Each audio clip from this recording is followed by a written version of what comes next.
DK Shivakumar ರಾಜ್ಯಭಾರದಲ್ಲಿ Bagalkot ಜಿಲ್ಲೆಗೆ ಪ್ರಾತಿನಿಧ್ಯ ಸಿಕ್ಕಿಲ್ಲ. ಪ್ರತಿ ಬಾರಿ ಸಂಪುಟದಲ್ಲಿ ಬಾಗಲಕೋಟೆಗೆ ಸಿಗ್ತಾ ಇದ್ದಂತಹ ಅವಕಾಶ ಕಳೆದ ಬಾರಿ ಸಚಿವರಾಗಿದ್ದ ತಿಮ್ಮಾಪುರ್ಗೂ ಸಚಿವ ಸ್ಥಾನ ಇಲ್ಲ. ಬಾಗಲಕೋಟೆ ಕಾಂಗ್ರೆಸ್ಸಿಗರಲ್ಲಿ ಆಂತರಿಕ ಅಸಮಾಧಾನ ನಿಂತಿಲ್ಲ. ಜಾತಿವಾರು ಲೆಕ್ಕಾಚಾರದಲ್ಲಿ ಇತರೆ ಶಾಸಕರಿಗೂ ಕೂಡ ಸಚಿವ ಸ್ಥಾನ ಸಿಕ್ಕಿಲ್ಲ. ವಿಜಯಾನಂದ ಕಾಶಪ್ಪನವರ್ ಬೀಳಿಗೆ ಶಾಸಕ ಜೆಟಿ ಪಾಟೀಲ್ಗೂ ಕೂಡ ನಿರಾಸೆ ಆಗಿದೆ.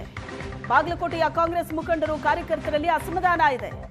ಎರಡನೇ ಹಂತದ ಸಚಿವ ಸಂಪುಟದ ಮೇಲೆ ವಿಶ್ವಾಸವನ್ನ ಇರಿಸಿಕೊಂಡಿದ್ದಾರೆ ಮುಖಂಡರು. ಬೆಂಗಳೂರಿನಲ್ಲೇ ಕಾಂಗ್ರೆಸ್ನ ಶಾಸಕರು ಮತ್ತು ಬೆಂಬಲಿಗರು ಇದ್ದಾರೆ.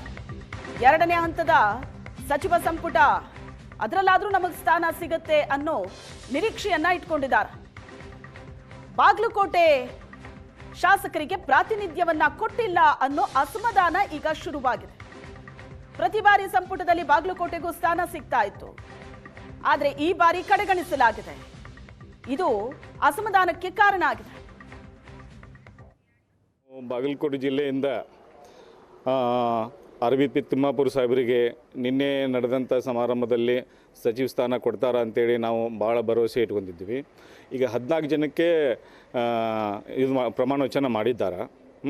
ಈಗ ಎರಡನೇ ಹಂತದಲ್ಲಿ ನಮ್ಮ ಅರವಿಂದ್ ತಿಮ್ಮಾಪುರ್ ಸಾಹೇಬರಿಗೆ ದಲಿತ ಸಮಾಜದಿಂದ ಅವ್ರಿಗೇನೈತಲ್ಲ ಸಚಿವ ಸ್ಥಾನಕ್ಕೆ ಆಯ್ಕೆ ಮಾಡಬೇಕು. ನಾವು SC ST ಸಮಾಜದಿಂದ ಈ ನಮ್ಮ ಬಾಗಲಕೋಟೆ ಜಿಲ್ಲೆಯಲ್ಲಿ MLA ಆದಂಥವರು ಅವರು ಅರವಿಂದ್ ತಿಮ್ಮಾಪುರ್ ಸಾಹೇಬರು. ಅವ್ರೈತಲ್ಲ ಯಾವಾಗಲೂ ಏನೈತಲ್ಲ ನಮ್ಮ ದಲಿತರದ ಕೆಲಸ ಆಗಲಿ ಮತ್ತು ಯಾವುದೇ ಆಗಲಿ ಈ 101 ಜಾತಿ SC ST ಬರಲಿ ಅವರೈತಲ್ಲ ಅದು ಮಾಡು ನಮ್ಮ ಸಮಾಜದವರು ಅವರು. ನಾವು ಬಾಗಲಕೋಟೆ ಜಿಲ್ಲೆಯಿಂದ ಅರವಿಂದ್ ತಿಮ್ಮಾಪುರ್ ಸಾಹೇಬರಿಗೆ ನಿನ್ನೆ ನಡೆದಂಥ ಸಮಾರಂಭದಲ್ಲಿ ಸರ್ ತಿಮ್ಮಾಪುರ್ ಸಾಹೇಬರಿಗೆ ಮೊದಲನೇ ಪಟ್ಟಿಯಲ್ಲಿ ಕೊಡ್ತಾರನ್ನುವಂಥ ಒಂದು ಭರವಸೆ ನಮಗಿತ್ತು, ಕೊಟ್ಟಿಲ್ಲ. ಇನ್ನೂ ದೊಡ್ಡ ದೊಡ್ಡ ನಾಯಕರಿಗೆ ಕೊಟ್ಟಿಲ್ಲ ಪಕ್ಷದವರೆಲ್ಲ. ಮುಂದೆ ಎರಡನೇ ಪಟ್ಟಿ ಒಳಗೆ ಕೊಡ್ತಾರನ್ನುವಂಥ ಒಂದು ಭರವಸೆ ಇದೆ. ತಿಮ್ಮಾಪುರ ಅವರು ಉತ್ತರ ಕರ್ನಾಟಕ ಭಾಗದ ಒಬ್ಬ ದಲಿತ ಸಮುದಾಯದ ಒಬ್ಬ ನಾಯಕರವರೆಲ್ಲ. ಈ ಭಾಗದಲ್ಲಿ ಎಲ್ಲ ಈ ಉತ್ತರ ಕನ್ನಡ ಭಾಗದಲ್ಲಿರುವಂಥ ಎಲ್ಲ ಜಿಲ್ಲೆಗಳಲ್ಲಿ ತಮ್ಮದೇ ಆದಂಥ ಒಂದು ಶಕ್ತಿಯಿಂದ ಎಲ್ಲ ನಮ್ಮ ದಲಿತ ಸಮುದಾಯವನ್ನು ಸೆಳೆಯುವಲ್ಲಿ ಭಾಳ ಯಶಸ್ವಿಯಾಗಿದ್ದರು. ಅವರು ಕಾಂಗ್ರೆಸ್ ಪಕ್ಷಕ್ಕೆ ಒಂದು ಶಕ್ತಿ ಕೊಟ್ಟಿದ್ದಾರೆ. ಕಳೆದ ಚುನಾವಣೆಯಲ್ಲಿ ಕಾಂಗ್ರೆಸ್ ಪಕ್ಷವನ್ನು ಗೆಲ್ಲುವಲ್ಲಿ ಭಾಳ ಮೇಲುಗೈ ಸಾಧಿಸಲಿಕ್ಕೆ ನಮ್ಮ ದಲಿತ ಸಮುದಾಯ ಕಾರಣ ಅಂತ ಇವತ್ತಿನ ನಾವು ಹೇಳ್ತಾ ಇದ್ದೀವಿ ನಾವು. ಆ ಒಂದು ನಿಟ್ಟಿನಲ್ಲಿ ಇವತ್ತಿನ ದಿವಸ ಎರಡನೇ ಪಟ್ಟಿಯಲ್ಲಿ ಅದರ ತಿಮ್ಮಾಪುರ ಅವರಿಗೆ ಸ್ಥಾನ ಕೊಡ್ತಾರನ್ನುವಂಥ ಒಂದು ಭರವಸೆ ನಮಗಿದೆ. ಯಾಕಂತಂತಂದ್ರೆ ಈ ಉತ್ತರ ಕರ್ನಾಟಕ ಭಾಗದಲ್ಲಿ ಕೃಷ್ಣಾ ಮೇಲ್ದಂಡೆ ಯೋಜನೆಗೆ ಜೀವ ಕೊಟ್ಟಂದ ಈ ಯೋಜನೆ ಜಾರಿಗೆ ತಂದಿದೆ ಕಾಂಗ್ರೆಸ್ ಪಕ್ಷ. ಡಿಕೆ ಶಿವಕುಮಾರ್ ಕ್ಯಾಬಿನೆಟ್ ಮೊದಲ ಪಟ್ಟಿಯಲ್ಲಿ ಹಿರಿಯ ನಾಯಕನ ಕಡೆಗಣನೆ. ಗದಗ ಅಲ್ಪಸಂಖ್ಯಾತರ ಘಟಕದಿಂದ ಸಾಮೂಹಿಕ ರಾಜೀನಾಮೆಗೆ ಎಚ್ಚರಿಕೆ ಕೊಟ್ಟಿದ್ದಾರೆ. HK ಪಾಟೀಲ್ ಎರಡನೇ ಪಟ್ಟಿಯಲ್ಲಿ ಪರಿಗಣಿಸಿಲ್ಲ ಅಂದ್ರೆ ರಾಜೀನಾಮೆ ಕೊಡ್ತೀವಿ ಅಂತ ಎಚ್ಚರಿಕೆ ಕೊಟ್ಟಿದ್ದಾರೆ. ಮೊದಲ ಪಟ್ಟಿಯಲ್ಲಿ HK ಪಾಟೀಲ್ ಹೆಸರು ಇಲ್ಲ ಅಂತ ಬೇಸರಗೊಂಡಿದ್ದಾರೆ. HK ಪಾಟೀಲರಿಗೆ ಸಚಿವ ಸಂಪುಟದಲ್ಲಿ ಸ್ಥಾನ ನೀಡಬೇಕು ಅಂತ ಒತ್ತಾಯಿಸಿದ್ದಾರೆ. ಎರಡನೇ ಪಟ್ಟಿಯಲ್ಲಾದರೂ ಸ್ಥಾನಕ್ಕೆ ಗದಗ ಅಲ್ಪಸಂಖ್ಯಾತರ ಘಟಕ ಆಗ್ರಹಿಸಿದೆ. ಹಿರಿಯರು HK ಪಾಟೀಲ್ ಅವರ ಹೆಸರನ್ನೇ ಕಡೆಗಣಿಸಿದ್ದಾರೆ. ಡಿಕೆ ಶಿವಕುಮಾರ್ ಕ್ಯಾಬಿನೆಟ್ನ ಮೊದಲ ಪಟ್ಟಿಯಲ್ಲಿ ಹಿರಿಯ ನಾಯಕನನ್ನೇ ಕಡೆಗಣಿಸಿದ್ದಕ್ಕೆ ಬೆಂಬಲಿಗರು ಅಸಮಾಧಾನಗೊಂಡಿದ್ದಾರೆ.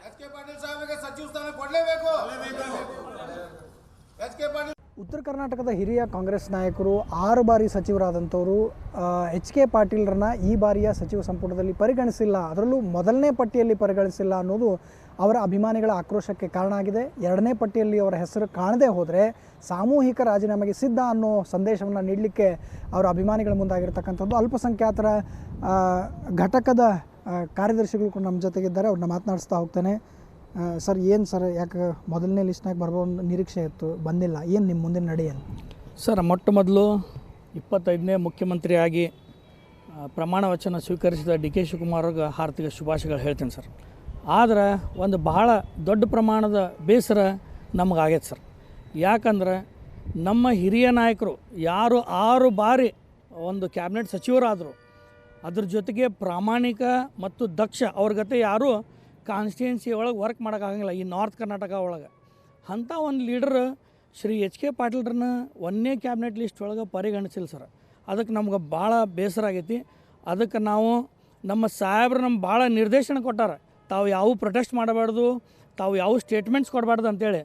ಆದರೂ ಸಹ ನನಗೆ ಭಾಳ ಬೇಜಾರಾಗಿ ನಮ್ಮ ಅಲ್ಪಸಂಖ್ಯಾತರ ಘಟಕದಿಂದ ನಮ್ಮ ಏನು ಎಲ್ಲ ಕಾರ್ಯಕರ್ತರು ಅದಾರ ಅವ್ರ ಜೊತೆ ಕೂಡಿಕೊಂಡು ನಾವು ಸಾಮೂಹಿಕ ರಾಜೀನಾಮೆಗೆ ಏನು ಎರಡನೇ ಒಂದು ಹಂತದಲ್ಲಿ ಪರಿಗಣಿಸಲಿಲ್ಲ ಅಂತ ಸಾಮೂಹಿಕ ರಾಜೀನಾಮೆ ಕೊಡೋಕೆ ಸಿದ್ಧ ಆಗಿದೆ ಸರ್.